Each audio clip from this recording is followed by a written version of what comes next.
Oke, Bismillahirrahmanirrahim. Assalamualaikum warahmatullahi wabarakatuh. Mau informasi untuk aplikasi Billing Hub itu ada update. Nah, update-nya itu lumayan cukup banyak ya. Ada major update kayak gitu. Kurang lebih itu ada 12 sampai 15 fitur fitur baru di mobile ya. Ini coba saya jelaskan satu-satu. Soalnya kalau misalkan lewat chat di grup itu kayaknya terlalu panjang lah. Nanti informasinya takut nggak tersampaikan kayak gitu. Nah, kalau dicek di paling bawah ini aplikasi terbarunya itu versi v1.1.10 kayak gitu. Itu yang terbarunya. Nanti saya update juga di file manager di web aplikasi ya. Nah, yang terbarunya apa aja?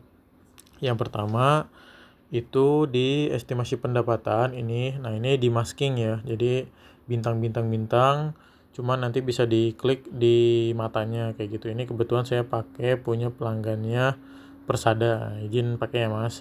Ini makanya saya nggak bisa klik nih matanya kayak gitu. Itu rahasia lah. Itu yang pertama. Nah, yang kedua itu di titik 3 pelanggan. Nah, di sini ya. Ini kalau diklik. Nah, ini fiturnya banyak nih sekarang.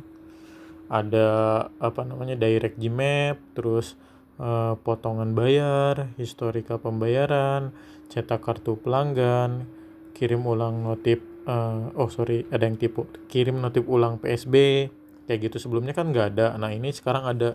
Ini kita buat sama persis seperti di web kayak gitu. Nah, kalau misalnya kita klik direct Gmaps, oh itu kosong. Coba kita cari yang ada lat longnya. Coba ya, ini ada nggak? Sorry. eh Wah, nggak diisi. Coba saya ganti ke Teca Nusa dulu ya. Teca Nusa. Gak punya saya Dami. Oke, kita masuk ke pelanggan. Nah, ini estimasi tadi ya, bisa diklik ya. Oke. Terus kalau misalnya kita direct Gmap, nah ini diarahkan langsung ke map nih. Nah, ini berguna kalau misalkan teknisi mau kunjungan ke rumah pelanggan kayak gitu, ada gangguan. Nah, enak kayak gini, bisa langsung direct Gmap kayak gitu ya, lewat tinggal diikutin Gmapnya. Terus yang kedua itu ada potongan bayar. Nah, ini kan di web sudah ada ya fiturnya. Di mobile kemarin belum ada. Nah, sekarang ada nih. Kalau misalnya kita tambahkan tes 2 misalnya 50.000. Nah, ini nambah kayak gitu. Nanti otomatis di invoice-nya itu akan ada potongan bayar kayak gitu. Itu potongan. Selanjutnya itu historika pembayaran. Nah, ini ada historika pembayarannya nih. Ini kebetulan belum bayar. Kita coba cari yang udah bayar ya. Ramdan kayaknya tadi ada. Historika pembayaran. Nah, ini ada dua nih. Historika pembayaran dia kayak gitu. Nah, ini bisa dicetak PDF juga. Cetak PDF. Nah, nanti akan dicetak PDF ya. Kayak di-download ya kayak gitu ya. Kayak gitu. Terus selanjutnya ada cetak kartu pelanggan. Sebenarnya ini di web sudah ada ya, cuma ini baru diimplementasi di mobile kayak gitu. Nah, ini cetak kartu pelanggan udah oke juga. Ini warnanya dark ya, karena bawaan browser HP kalau buka di Google Chrome seharusnya oke ya. Terus kirim notif PSB. Nah, ini ada yang typo, kirim ulang notif PSB. Nah, kalau misalnya dikirim, nah nanti akan ngirim notif ulang PSB ke pelanggan kayak gitu ya. Nah, itu beberapa fitur ya di pelanggan. Ada penambahan aksi-aksi yang di web sekarang bisa di mobile juga. Seperti itu. Selanjutnya di keuangan, terus di tagihan. Nah, ini di detailnya kalau misalnya kita klik. Nah, sekarang banyak juga nih. Ada cetak invoice, kirim WA tagihan, kirim invoice, terus bayar, batalkan tagihan, edit, hapus, dan log kirim WA. Nah, sebelumnya kan nggak ada nih, ini belum ada sebanyak ini. Sekarang ini udah banyak ya. Ini kenapa ini nggak bisa diklik? Karena kalau sudah bayar ini nggak bisa dilakuin ya. Kirim WA tagihan, bayar, edit, hapus itu nggak bisa dilakuin kalau misalkan udah dibayar. Kalau misalkan belum dibayar, nah ini aktif.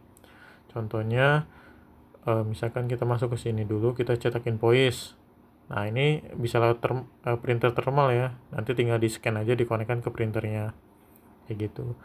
Terus Kirim invoice udah ada ya. Ini batalkan tagihan juga bisa ya sekarang lewat mobile.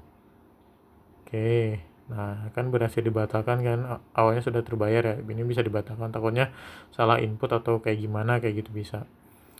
Terus ini log kirim WA, nah ini ada lognya juga ya, kayak gitu, kita bisa pantau lewat mobile juga. Terus nah ini bisa dicek-cek lah, ini kurang lebih fiturnya sama di web ya, kita implementasi di mobile juga kayak gitu. Itu penambahan beberapa action di detail tagihan. Selanjutnya itu ini di profile kita pindahkan ke ini ya, ke logo gear nih. Kita pindahkan di sini aja biar nggak terlalu banyak menu nantinya. Nah, kita pindahkan ke sini. Itu kemudian ada menu inventory. Nah, ini inventory baru ya. Awalnya belum ada sama sekali, sekarang udah ada. Kita bisa menambahkan data barang. Nah, ini ya. Bisa menambahkan data barang, terus stock in, kita bisa stock in ya, kayak gitu. Terus nambah unit satuan. Nah, ini bisa dites lah ya, unit satuan kayak gitu. Selanjutnya yang gak kalah penting itu di Mikrotik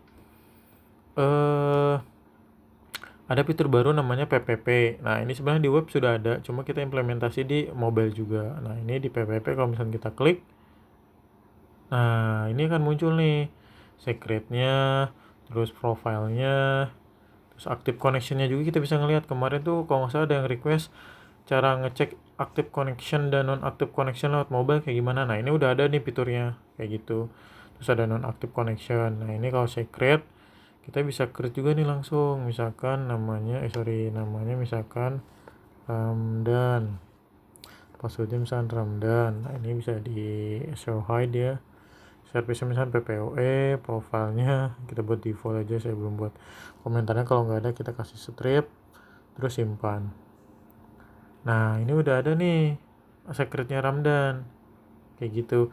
Nah, ini kita bisa disable, nah bisa kita enable, bisa kita edit, nah, bisa kita edit juga, bisa kita hapus juga kayak gitu. Oke ya, itu. Nah, ini kita bisa ngecek profile, terus active connection dan non active connection juga. Nanti kalau misalnya ada datanya bisa dicek-cek ya, kayak gitu. Terus kemudian ada fixing bug ya, jadi kalau misalkan ada dua router, data di dashboard itu dia selalu ngambil router pertama. Nah, sekarang udah diperbaiki juga, jadi di dashboard itu data secret dan lain-lainnya sudah sesuai dengan Mikrotik yang dipilih kayak gitu. Oke, itu sih update-nya lumayan cukup banyak ya. Pertama di pelanggan, di action-nya, kemudian di keuangan, di action-nya ada menu inventory, ada menu PPP di Mikrotik, dan fixing beberapa bugs lah seperti itu. Terima kasih, kalau misalnya ada pertanyaan bisa ditanyakan monggo.